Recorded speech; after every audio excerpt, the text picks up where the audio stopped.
నా ప్రేమ లోకం నువ్వే అంటున్నా, నీతో ప్రయాణం ఇష్టమేనన్నా, ప్రేమ తెలిపిన రామ చిలుకను హత్తుకోమన్నా.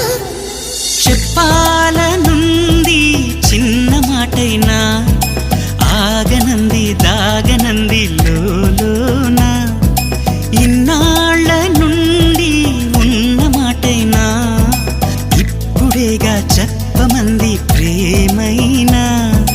పెదవి కదిలించుకో, మనసే వినిపించుకో, పరదా తొలగించు కొంతైనా.